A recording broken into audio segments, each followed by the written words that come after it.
چاہتا ہے وہ ماں کے پیٹوں میں تصویر بناتا ہے۔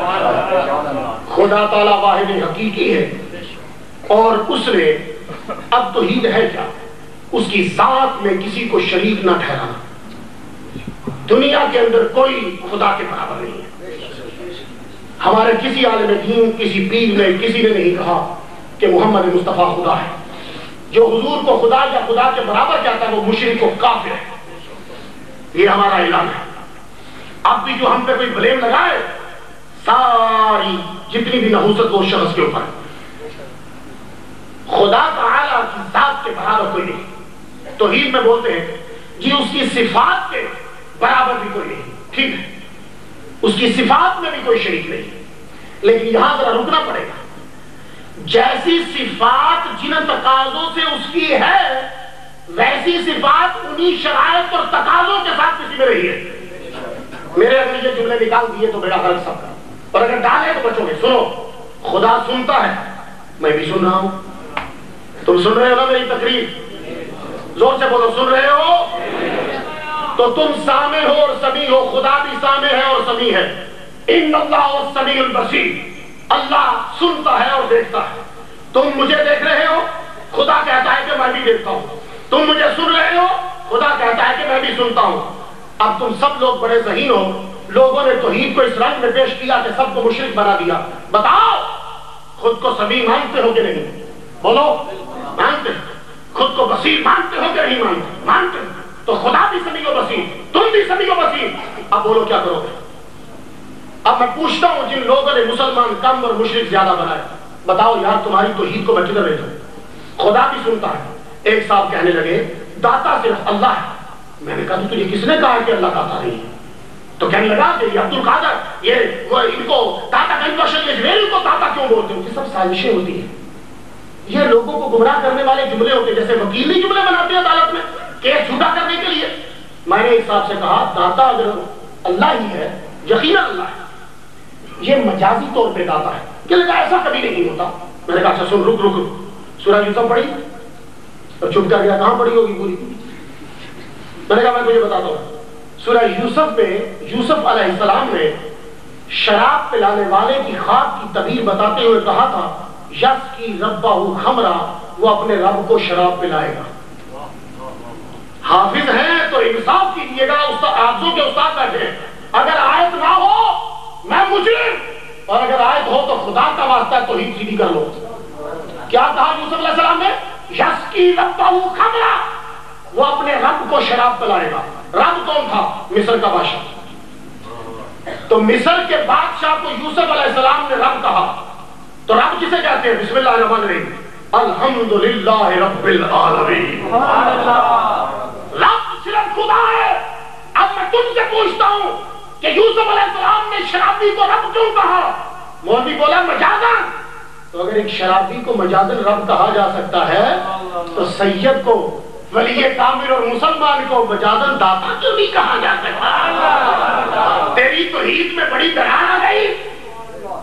میں امریکہ میں میری مسجد کا نام ہے غوث اعظم،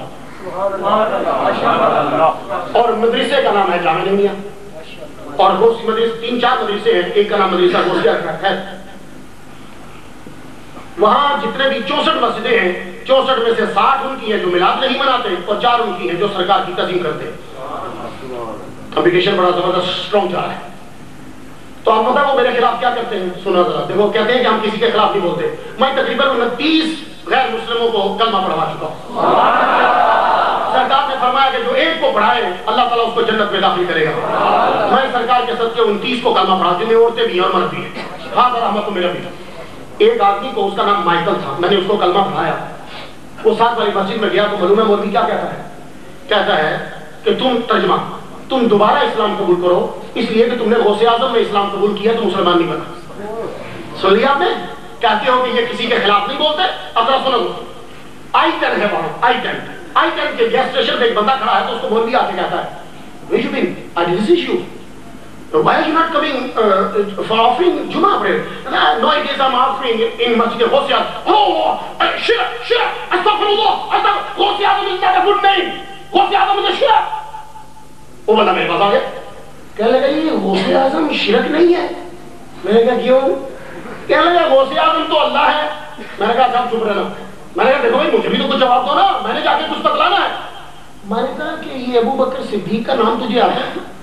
کہنے لگا ہاں ان کو صدیق اکبر کہتے ہیں، ان کو صدیق اکبر کہتے ہیں۔ میں نے کہا صدیق اکبر کا ترجمہ تجھے یاد ہے؟ کہنے لگا ہاں سب سے بڑا سچا۔ میں نے کہا میں قرآن کی آیت پڑھنے لگا ہوں، بسم اللہ الرحمن الرحیم، وَمَنْ أَصْدَقُ مِنَ اللَّهِ، رب سے بڑھ کر کون سچا ہے قول میں؟ تو سب سے سچا تو اللہ ہے۔ تو نے ابو بکر کو صدیق اکبر کیوں کہا؟ چپ، کیونکہ پیچھے سے ڈالر نے سمجھایا ہی نہیں تھا، پھنسا نا۔ تو میں نے کہا اگر غوث اعظم شرک ہے تو پھر صدیق اکبر بھی شرک ہے۔ چپ کر کے چلا گیا۔ کہتا ہے خدا کی قسم جب میں نے مولوی سے پوچھا، مولوی نہیں پھر بولا۔ میں نے کہا کیسے بولتا؟ ڈکا نبی کے دیوانے نے لگایا۔ اگر غوث اعظم شرک ہے تو صدیق اکبر بھی شرک ہے اور فاروق اعظم بھی شرک ہے، کیونکہ سب سے بڑا فرق کرنے والا اللہ ہے۔ اور پھر سنو عثمان غنی،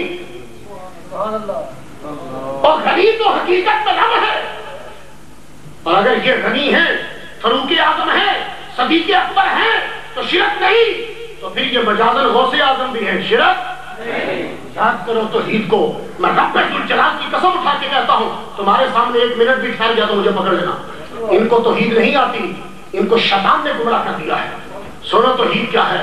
محمد مصطفیٰ صلی اللہ علیہ وآلہ وسلم بتاتے ہیں میرا خدا وہ ہے۔ اب خدا تعالیٰ کی صفات میں شریک کس طرح ہوتے ہیں؟ میں بھی سننے والا، رب بھی سننے والا، مگر شرک نہیں ہے، کیونکہ مجھے کان اللہ نے دیے ہیں، اللہ کو سننے کی طاقت کسی نے نہیں دی۔ اللہ بھی دیکھتا ہے، میں بھی دیکھتا ہوں، مگر میرے دیکھنے میں اس کے دیکھنے میں فرق ہے۔ میں دیکھتا ہوں تو جب چھوٹی چیز کو غور سے دیکھتا ہوں تو بڑی چیز رہ جاتی ہے۔ اب دیکھو یہ ہتھیلی چھوٹی ہے، مسجد بڑی ہے، میں ہتھیلی کو دیکھ رہا ہوں تو مسجد کو نہیں دیکھ رہا، اور جب میں مسجد کو دیکھوں گا تو ہتھیلی کو نہیں دیکھ رہا۔ متوجہ ہے ذرا؟ لیکن خدا واحد حقیقی ہے، وہ چھوٹی سے چھوٹی شے کو بھی دیکھ رہا ہے، بڑی سے بڑی شے کو بھی دیکھ رہا ہے۔ اب اسی خدا نے اپنے محبوب کو طاقت دی۔ حضور نماز پڑھا رہے ہیں، بخاری کی حدیث ہے، صحیح بخاری، صحیح بخاری، صحیح بخاری پڑھ کے غلط ترجمہ۔ تو میں نے امریکہ میں تقریر کرتے ہوئے کہا جو صحیح بخاری پڑھے، صحیح مسلم پڑھے اور ترجمہ غلط کرے، لگتا ہے صحیح پڑھا ہی نہیں ہے، پھر سے صحیح پڑھے۔ صحیح پڑھنا ہے تو کسی صحیح عقیدے والے سے پڑھے، تب صحیح سمجھ میں آئے گی۔ تو صحیح بخاری پڑھ کر غلط ترجمہ نکالا۔ حضور نماز پڑھا رہے ہیں تو نماز پڑھاتے ہوئے سلام پھیرا تو بولے کون؟ رکوع کی ایک آدمی کر رہا تھا، بولے میں ساری حدیث بیان نہیں کروں گا۔ کہنے لگے تم سمجھتے ہو کہ میں آگے دیکھتا ہوں؟ خدا کی قسم جیسے میں آگے دیکھتا ہوں ویسے پیچھے بھی دیکھتا ہوں۔ یہ چیز نظر نہیں آئی، یہ حدیث نکل گئی پلے سے، نکل گئی۔ علامہ تعارف قادری صاحب کا بیان سنیے، صحیح مسلم و بخاری کا سنیے تاکہ تمہیں معلوم ہو کہ یہ تمام کتابیں کیا شان بولتی ہیں۔ اب یہ لڑکی سعودی عرب سے پڑھ کر آئی، کہنے لگی اب بخاری بھی پوری نہیں پڑھائی جاتی، وہاں سے پڑھ کر آئی ہے، کہنے لگی پوری بخاری نہیں، بخاری میں سے سلیکٹڈ پڑھایا جاتا ہے۔ تو کتابیں بھی شارٹ سے شارٹ ہوتی جا رہی ہیں، اسی لیے لوگوں کو سمجھ نہیں آتی۔ حدیث مانتے ہیں لیکن حدیث پر عمل نہیں کرتے، یہ بات یاد رکھنا۔ حضور نے فرمایا ایک مخلوق آئے گی، وہ حدیث کی بہت بات کرے گی، قرآن بہت زیادہ پڑھیں گے، نماز بہت زیادہ پڑھیں گے اور روزے بہت زیادہ رکھیں گے، لیکن ایمان سے ایسے نکل چکے ہوں گے جیسے تیر کمان سے نکل چکا ہوگا۔ ان میں خامی کیا ہوگی؟ ان میں توحید تو ہوگی، تعظیم رسالت نہیں ہوگی۔ محمد مصطفیٰ صلی اللہ علیہ وآلہ وسلم نے جو ہمیں توحید سمجھائی ہے اور جو صحابہ نے توحید سمجھی ہے، قرآن کی آیت سنیے تو میں اجازت چاہتا ہوں۔ بسم اللہ الرحمن الرحیم، وَمِنَ النَّاسِ مَن يَقُولُ آمَنَّا بِاللَّهِ وَبِالْيَوْمِ الْآخِرِ وَمَا هُمْ بِمُؤْمِنِينَ۔ یہ بعض لوگ کہتے ہیں کہ ہم اللہ پر ایمان لائے، یوم آخرت پر ایمان لائے، یہ مومن نہیں ہے۔ یہ قرآن نہ ہو تو مجھے، وہ اللہ کو مان رہا ہے، اللہ اور یوم آخرت دونوں کو مان لیا، بیچ میں سب چیزیں آ گئی، لیکن اللہ فرماتا ہے یہ مومن نہیں ہے۔ کیوں؟ وَإِذَا قِيلَ لَهُمْ آمِنُوا كَمَا آمَنَ النَّاسُ قَالُوا أَنُؤْمِنُ كَمَا آمَنَ السُّفَهَاءُ أَلَا إِنَّهُمْ هُمُ السُّفَهَاءُ وَلَكِنْ لَا يَعْلَمُونَ۔ جب ان سے کہا جاتا ہے مومن ایسے بنو جیسے ابوبکر صدیق بنے، ایسی توحید مانو کہ جیسی حضرت عمر فاروق نے توحید مانی ہے، ایسی